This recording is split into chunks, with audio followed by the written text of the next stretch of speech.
এসে বসে আছে তে। আজ তের বিয়ে। হঠাৎ করে বিয়েটা ঠিক হয়েছে।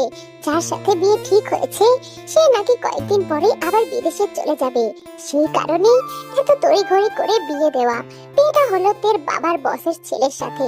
হবে যে কোম্পানিতে কাজ করে সেই কোম্পানির মালিক হলেন আরিম। একদিন হবিদের বাসায় এসেছিলেন। সেখানে দেখে প্রথম দেখে ভীষণ পছন্দ হয় আরিমের। আর কোনো দেরি না করে হবিকে খবর পাঠায়। আর বস নিজে যখন সম্বন্ধ পাঠিয়েছে, পাশাপাশি ছেলেও মাশাআল্লাহ ভীষণ সুদর্শন, সেই কারণে আর না করেনি। আপু শোন না। কি হয়েছে? আমার লেহেঙ্গার মনে হচ্ছে ফিতে খুলে গেছে, একটু ঘরে নিয়ে চল না। ও মা, ফিতে কি করে খুললো? ঠিক মতনই তো লাগিয়ে দিলাম। আচ্ছা ঠিক আছে, তুই ঘরে চল। জিমিন হলো তের বড় বোন। জিমিন থেকে ঘরে নিয়ে গিয়ে ফিতে ঠিক করে লাগিয়ে দেয়। হঠাৎ ফোনে একটা ফোন আসে। ফোনটা এসেছে জাংকুকের ফোন থেকে। হঠাৎ এমন জাংকুকের ফোন থেকে ফোন আসাতেই তে কিছুটা অবাক হয়। জিমিন ফোনটা ধরতে গেলেই তে বাধা দেয়। আপু ধরিস না। কেন, কি হয়েছে? আসলে আম্মু বারণ করেছে, বলেছে কি যেন একটা নিয়ম আছে না, বিয়ের আগে বরের সাথে কথা বলতে নাই। বাবা, আমার বোনটা দেখছি বরের প্রতি অনেক লয়াল। আচ্ছা ঠিক আছে, ধরলাম না। তোদের রোমান্টিক কথা তোরা তোদের কাছেই রাখ। আচ্ছা ঠিক আছে, এবার চল তো, বরের বাড়ি থেকে লোক চলে আসবে তো। বলতে বলতেই বরের বাড়ির লোক চলে আসে। জাংকুক অনেকক্ষণ যাবৎ গোমরা মুখ নিয়ে সোফায় বসে আছে। পাশে তার আরো কাজিন ব্রাদাররা। কি রে ভাই, মুখে কোনো হাসি নাই যে? আজ না তোর বিয়ে? ব্রো, আজ অন্তত একটু হাসবি তো। ইউনহো দেখ, তুই ভালো করে জানিস আমার এসব ন্যাকামো পছন্দ না। আমাকে ডিস্টার্ব করিস না। ইউনহো আর কথা বাড়ায় না। ইউনহো জানে জাংকুক কেমন স্বভাবের মানুষ। বিয়ে ভালোই হয়ে যায়। তে কবুল বলতে একটু সময় নিলেও জাংকুক গোমরা মুখ নিয়ে কবুল বলে দেয়। তে এতে কিছুটা আশ্বাস পায় যে জাংকুক হয়তো তাকে মেনে নেবে। তে এখনো অব্দি জাংকুকের মুখ দেখেনি, মানে দেখেছে শুধু ছবিতে, সামনে থেকে এখনো দেখেনি। তে লজ্জায় জাংকুকের দিকে তাকাতেই পারছে না, তো দেখবে কি করে। বিয়ে হয়ে যাওয়ার পর থেকে ঘরে নিয়ে যাওয়া হয়। বিদায়ের সময় তে তার মাকে জড়িয়ে ধরে অঝরে কান্না করতে থাকে। তে মা, ভালোভাবে থাকবি, সুখে থাকবি, আমরা তোর সাথে দেখা করতে আসবো মা। এরপর জিমিনকে জড়িয়ে ধরে অঝরে কান্না করতে থাকে। হবে আস্তে তের কান্না আরো বেড়ে যায়। এই সব কিছুই জাংকুক গাড়িতে বসে বসে সহ্য করছিল। জাংকুকের কাছে এই সব কিছুই যেন ন্যাকামো মনে হচ্ছিল। যা মা, এখন যা, আব্বাজান তোর জন্য গাড়িতে অপেক্ষা করছে। তেকে গাড়িতে বসিয়ে দিতেই গাড়ি চলে আপন গতিতে। জাংকুক এখনো অব্দি তের দিকে ফিরেও তাকায়নি। একবার এক পলকে দেখেছে আসলে জাংকুকের এসব বিয়ে ভালোবাসাতে বিশ্বাস নাই। তার কাছে ভালোবাসা মানে সময় নষ্ট, আর বিয়ে মানে ঝামেলা। তে এখনো গুনগুন করে কান্না করেই যাচ্ছে। হঠাৎই চোখ তুলে জাংকুকের দিকে তাকায়। জাংকুক জানলার উপর হাত দিয়ে বাইরের দৃশ্য দেখছে।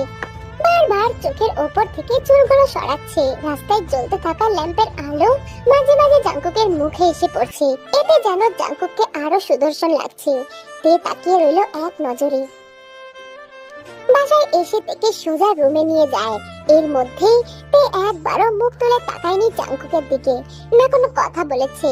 জাংকুক গাড়ি থেকে নেমে সেই যে ঘরে গেছে, এর মধ্যে জাংকুকের আর কোনো দেখা পায়নি কেউ। সবাই জানে জাংকুক কতটা রাগী এবং গম্ভীর স্বভাবের, সেই কারণে কেউ আর জাংকুককে ডিস্টার্ব করেনি। কেউ এখনো অব্দি কিছুই বলেনি, পুরো চুপচাপ, মুখে কোনো হাসি নাই। আসলে তের বয়স বেশি না, কম বয়সী হওয়ার কারণে তে কিছুই বুঝতে পারছে না সে সবার সাথে কিভাবে কথা বলবে, সবাইকে সে কিভাবে মানিয়ে নেবে। তে সবে 19-এ পা দিয়েছে। জিন তো এমন ছোটখাটো একটা বোমাই চেয়েছিল, যাকে প্রথম থেকে শিখিয়ে পড়িয়ে নিতে পারবে। অনেকক্ষণ যাবত সোফায় বসে আছে, তখনই জিন এসে ডেকে বলে, তেমা দেখি তোমার হাতে একটু দাও তো, বলে একটা বালা পরিয়ে দেয়। এটা জাংকুকের নানি আমায় দিয়েছিলেন, এখন তোমায় দিলাম, সাবধানে রেখো মা। জিন আর তে টুকটাক গল্প করছিল। হঠাৎই বাড়ির কাজের লোক মানে টুম্পা মাসি এসে চিৎকার করে বলে, জাংকুক বাবা ঘরে নাই, আর ব্যাগও তো দেখলাম না। কি বলছিস কি টুম্পা, তুই কি ভালো করে দেখেছিস? হ্যাঁ আম্মাজান, বিশ্বাস না হয় তুমি দেখে আসো। টুম্পা, আগেই অত চিল্লাচ্ছিস কেন? হয়তো বাইরে গেছে জাংকুক, আর তুই ভালো করে দেখেছিস? আব্বাজান, আমি মিথ্যে কেন বলবো? আপনি দেখে আসেন, জাংকুক বাবার ব্যাগ জামা কাপড় কিচ্ছু নাই, আমার তো ভয় লাগতাছে। বেশি কথা বলছিস, আগে ভালোভাবে দেখে আয়। সাথে সাথে সবাই জাঙ্কুকের রুমে চলে যায় আর এদিকে আরেম জাঙ্কুকের ফোনে সবানে ফোন করে, কিন্তু ওই পাশ থেকে কেউই ফোন ধরে না। জিন সহ সকলে রুমে গিয়ে দেখে সত্যি তো জাঙ্কুকের ব্যাগ সহ জামা কাপড় কিছুই নাই। জিন সেখানেই মাথায় হাত দিয়ে বসে পড়ে। জাঙ্কুক বাবা, এটা তুই কি করলি বাবা? আমাদের সাথে সাথে মেয়েটার জীবনটা নষ্ট করলি বাবা। এখনো সোফায় ঠাই হয়েই বসে আছে, তার এইসব বিশ্বাস হচ্ছে না এসব কি সত্যি তার সাথে হয়েছে। বেশ অনেকক্ষণ কেটে গেছে, তে একটা বারের জন্য সেখান থেকে ওঠে নাই। এতক্ষণে তের বাবা মা বোন সহ সবাই চলে এসেছে। এসে দেখে তে পাথর হয়ে সোফায় বসে আছে। আয়ু দৌড়ে আসে মেয়ের কাছে। মা তুই ঠিক আছিস? কথা বলছিস না কেন মা? কথা বল। কিন্তু তে কোনো কথাই বলে না, অমন ভাবেই বসে থাকে। তে অনেকক্ষণ যাবৎ সোফায় বসে থেকে নিজের রুমে চলে যায়, গিয়ে দরজা আটকে দেয়।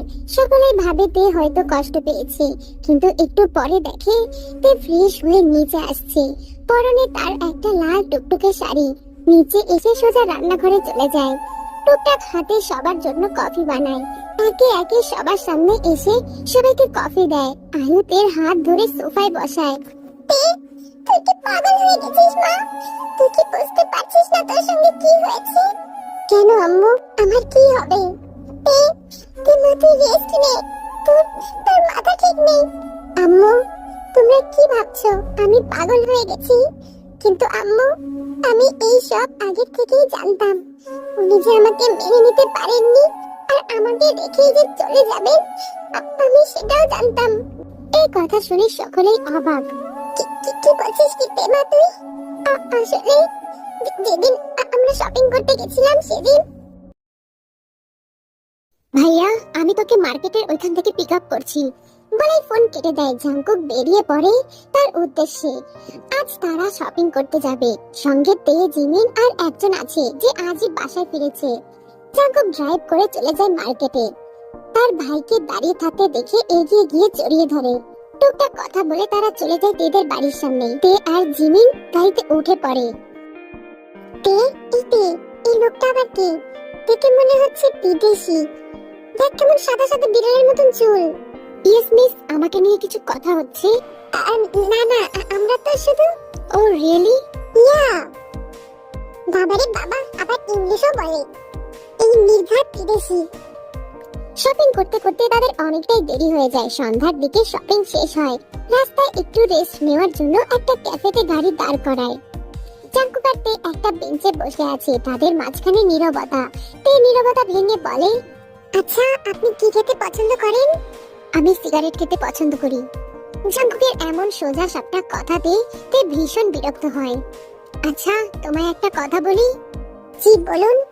তুমি এই বিয়েতে না করে দাও। আমি তোমাকে ভালোবাসি না, নাকি বিয়ের পরেও তোমাকে সুখী রাখতে পারবো, তাই ভালো আগে থেকেই না করে দাও। জাঙ্কুকের মুখে হঠাৎ এমন কথা শুনে তে থমকে যায়। এসব বিয়ে ভালোবাসার জন্য আমার কাছে একদমই টাইম নাই, আর তুমিও কোনোদিন আমার কাছ থেকে ভালোবাসা পাবে না। সো তোমার জন্য ভালো হবে আগে থেকে না করে দাও। তে এইসব শুনে অবাক। তে বুঝতে পারছে না এসব শোনার পরে কি বলবে। কেন? আপনি বারণ করে দিন। আপনি কেন বারণ করছেন না? কারণ তুমি তো আমার ড্যাডকে চিনোই। আমার ড্যাড মানবে না, আর আমার ড্যাড আমার কথা শোনে না। তো ভালো হবে তুমি না করে দাও। এই কথা বলেই জাঙ্কুক সেখান থেকে উঠে চলে যায়। তে ছলছল চোখে তাকিয়ে থাকে জাঙ্কুকের দিকে। তাহলে তুই বিয়েটা করলি কেন মা? আমাদের বলতে পারতি একবার। তে কুপিয়ে কান্না করে দেয়। আম্মু, আমি যে ওনাকে খুব ভালোবাসি, ভীষণ ভালোবাসি। আমি কি করে না করতে পারি বলো? জিন বুকে জড়িয়ে নেয় তেকে। আয়ু কিছুটা স্বস্তি পায়, অন্তত আর একজন মা তো আছে।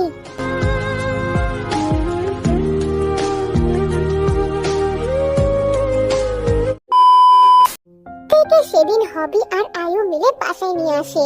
তবে কিছুদিন থেকে আবার তে ওই বাড়িতে চলে যাবে, কারণ আরএম স্পষ্ট বলে দিয়েছে তে এখন থেকে তাদের মেয়ে, আর তারাই এখন থেকে দেখাশোনা করবে।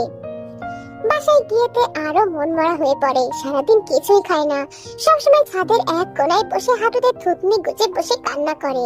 রোজগারের মতো আজও তে ছাদের কোনায় বসেছিল, বসে বসে কি যেন ভাবছিল। আজ আকাশটাও বড় মেঘলা, হয়তো তে নিশ্চুপের সাথে আকাশটাও তাল মিলিয়েছে। মনে হচ্ছে একটু পরে বৃষ্টি আসবে। তে এক নজরে তাকিয়ে আছে মেঘলা আকাশের দিকে। আমার জীবনটা কি সুন্দর হতে পারতো না? আর 5টা মেয়ের মতো আমারও একটা সুন্দর সংসার হতে পারতো না? সকালবেলায় হাজবেন্ডের জন্য খাবার বানিয়ে তাকে ঘুম থেকে ডাকা, রাতের বেলায় বাড়ি ফেরার পথে প্রিয় মানুষের নিয়ে আসা সেই কালো গোলাপ, এগুলো কি আমার জীবনে হতে পারতো না? আমি কি এমন দোষ করেছি যার জন্য এগুলো আমার ভাগ্যে নেই? আসলেই তো এগুলো কি তে ডিজার্ভ করতো না? তার জীবনটাও কি সুন্দর হতে পারতো না? এসব ভাবতে ভাবতেই তে চোখ বন্ধ করে নেয়। চোখের কোণে পানির ফোঁটা চুইয়ে পড়ে। জাংকুক, আপনি খুব খারাপ জাংকুক। আমি আপনাকে খুব ঘৃণা করি। আর কোনোদিনও আপনার কাছে যাব না। আপনি কাছে ডাকলেও আপনার কাছে যাব না। আপনি খুব খারাপ জাংকুক। আমার সাথে এমন কেন করলেন জাংকুক? আমার জীবনটা নিয়ে কেন খেললেন? আপনাকে আমি কোনোদিনও ক্ষমা করব না জাংকুক। হ্যাঁ, আমি আপনার যোগ্য না। আর এইতে প্রতিজ্ঞা করছি, আমি আপনার যোগ্য থেকেও যোগ্য হয়ে উঠব। আপনি যেমন চান তার থেকেও বেশি যোগ্য হয়ে উঠব আমি। এইটা তের প্রতিজ্ঞা। আর আমি আপনাকে দেখিয়ে দেব গ্রামের মেয়েরাও সবকিছু করতে পারে। আমিও আপনাকে দেখিয়ে দেব আপনার মতো এমন অসভ্য লোকের থেকে একটা গ্রামের মেয়ে কতটা ভালো। আপনি খুব খারাপ জাংকুক। আপনাকে আমি কোনোদিনও ক্ষমা করব না। এসব ভেবেই তীর চোখটা বন্ধ করে নেয় আর মনে মনে ঠিক করে তে এটার যোগ্য জবাব দিবে। জাংকুককেও সে দেখিয়ে দিবে সেও সব পারে।